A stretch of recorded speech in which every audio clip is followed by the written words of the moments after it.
बिस्मिल्लाहिर्रहमानिर्रहीम। अस्सलामुअलैकुम स्टूडेंट्स। भाई क्लास 9 के बच्चे जो हैं वो मुतवज्जा हो जाएं।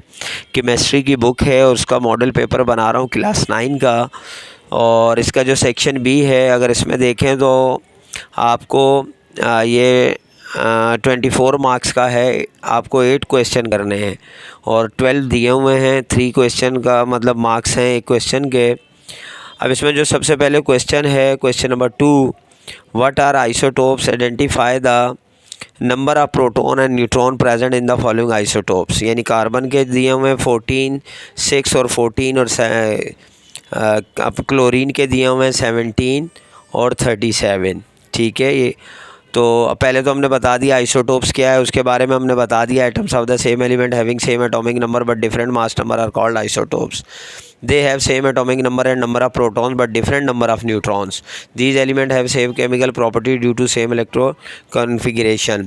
अब देखें यहाँ पे जो कार्बन का नंबर एटॉमिक है 6, वो वही यानी यहाँ पे वही रहेगा, और उसमें जो तादाद चेंज होगी उसकी न्यूट्रॉन की, यानी प्रोटॉन जो है वो 6 ही रहेगा लेकिन न्यूट्रॉन चेंज हो जाएंगे और वो 8 हो जाएंगे।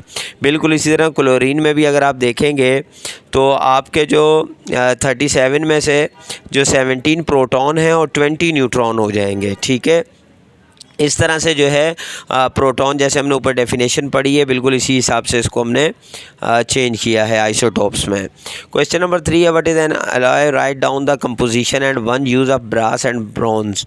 तो अलॉय क्या है ये बता दिया, और फिर यूज़ ऑफ ब्रास क्या है वो भी बता दिया कि डोर नॉब्स में यूज़ होता है, और ब्रॉन्ज जो है उसके मेडल्स बनते हैं, कॉइन्स बनते हैं। ये आपने मेरे चैप्टर अगर सुने होंगे एक्सप्लेनेशन वगैरह, तो मैंने उसमें सब ये आप लोगों को बता दिया था। क्वेश्चन नंबर 4 में आए तो यहाँ पर बैलेंस द फॉलोइंग इक्वेशन है, बहुत इजी है। KI+Cl2 और KCl + I2। तो इसमें देखें आपके पास रिएक्टेंट K1 है, I1 है, Cl2 है, प्रोडक्ट्स में K1 है, I2 है और Cl1 है। तो हमने सोल्यूशन में सिर्फ क्या किया कि पहले जो रिएक्टेंट है उसके साथ 2Kl कर दिया और जो प्रोडक्ट है उसके साथ 2KCl कर दिया, तो हमारी इक्वेशन जो है वो बैलेंस हो गई। तो बहुत ईजी है, पहले भी मैंने आपको इक्वेशन समझाई हुई है, बहुत ईजी है। सेकंड में देखें तो CaCO3, इसमें भी देखें रिएक्टेंट और प्रोडक्ट्स दिए हुए हैं। फ़र्क अगर देखें सबसे पहले तो हमें डिफरेंस देखना होता है। तो डिफरेंस किस में आ रहा था, हाइड्रोजन में और क्लोरीन में, H और Cl में, बगाए सब सेम था। तो हमने सिर्फ क्या किया कि जो रिएक्टेंट था HCl उसके साथ 2 लगा दिया, 2HCl कर दिया, तो हमारा दोनों जो है रिएक्टेंट और प्रोडक्ट जो हैं वो बैलेंस हो गए हैं। ठीक हो गया।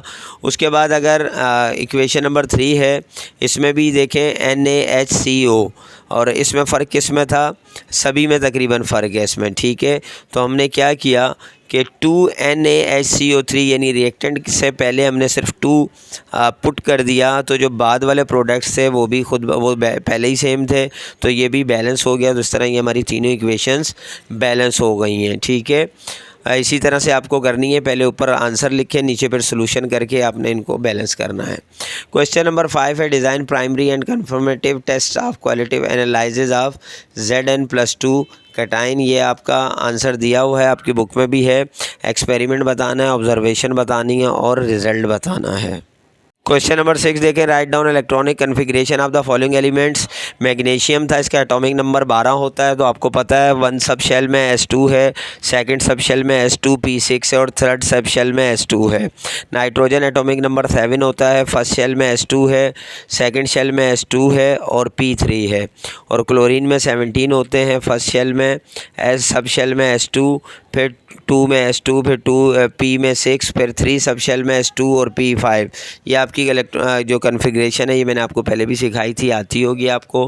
अच्छा, क्वेश्चन नंबर 7 जो है ये न्यूमेरिकल है, और 600 मिलीलीटर जो है वो सैंपल ऑफ गैस है, उसको हीट किया गया 27 centigrade to 77 centigrade, constant pressure है, तो फाइनल वॉल्यूम बताना है। तो बहुत इजी है, फार्मूला पुट करेंगे सिर्फ आप, तो आपका जो ये आंसर है 700 मिलीलीटर ये आ जाएगा। क्वेश्चन नंबर अगर 8 देखें तो क्वेश्चन नंबर 8 में indicate one use of the following compounds with their chemical formula. तो सोडा ऐश है, उसका यूज़ ये नीचे केमिकल फार्मूला भी लिख दिया और उसका यूज़ क्या है, एज वाटर सॉफ्टनर, हम उससे पानी के जो है सॉफ्टनर करते हैं उसको।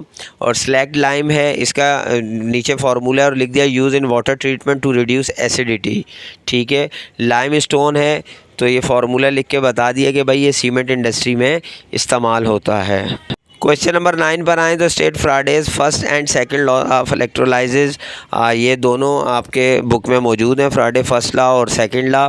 और यहाँ पे मैंने जो है उनको यहाँ पे पूरा जो है फर्स्ट लॉ भी बता दिया है और सेकंड लॉ भी आपके यहाँ मौजूद है। ये फर्स्ट लॉ है, उसके बाद ये नेक्स्ट जो है ये सेकंड लॉ है इलेक्ट्रोलाइसिस का, और इसको भी जो है कंप्लीट जो है लास्ट तक जो है यहाँ पे गिवन है, आप यहाँ से देख लें, अपनी बुक से देख सकते हैं। क्वेश्चन नंबर 10 है what are electrochemical reactions, describe its two types on basis of transfer of electron. तो ये जो है पहले तो ये बताना the device which convert chemical energy to electrical energy और vice versa using redox reaction are called electrochemical cells. फिर इलेक्ट्रोकेमिकल सेल जो है वो किस तरह से काम करते हैं वो सारा हमने इसमें ये डिटेल बतानी है। और फिर आखिर में हमने बताना है उसकी 2 टाइप्स हैं, इलेक्ट्रोलाइटिक सेल्स और गैल्वेनिक सेल्स, और या फिर उसको कहते हैं वोल्टिक सेल्स। क्वेश्चन नंबर 11 है write down 3 characteristic of ionic compound.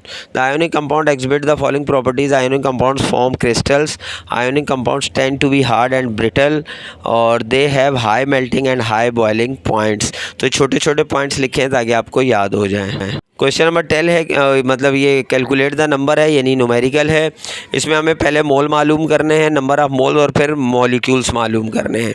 तो NaOH Na23 होता है, O16 और H1 होता है, 40 बना। आपको मालूम है 20 अगर 40 से डिवाइड किया 0.5 मोल्स आ गए। नंबर ऑफ़ मॉलिक्यूल्स मालूम करना है, तो हमें क्या होता है number of moles multiply by Na number होता है, ये आपकी बुक में गिवन है, आपको अच्छी तरह पता है, तो इससे हम मल्टीप्लाई करेंगे तो ये हमारा जो है आंसर आ जाएगा। क्वेश्चन नंबर 13 जो है ये आपका जो है सेल्फ असेसमेंट क्वेश्चन है। जस्टिफाई के मिल्क इज कोलाइडल सॉल्यूशन। तो आंसर है milk is a colloid because it contain large particles such as fats and protein that do not settle out of solution. Second है gases diffuses more rapidly. तो gases diffuses fast because of the large space between the particle in gases and high kinetic energy. ये इनके reason है, ये मैंने आपको self assessment में भी करवा चुका हूँ। अच्छा जी, ये आपका जो है सेक्शन बी कंप्लीट हो गया है केमिस्ट्री क्लास 9 का। आई होप कि अच्छी तरह समझ आया होगा। अगर कोई चीज़ समझ में ना आई हो, कुछ मिसिंग हो, तो कमेंट ज़रूर कीजिएगा। इंशाल्लाह इसकी नेक्स्ट वीडियो में मैं इसका सेक्शन सी भी कर दूंगा। जब तक के लिए इजाज़त दीजिए, अल्लाह हाफिज़।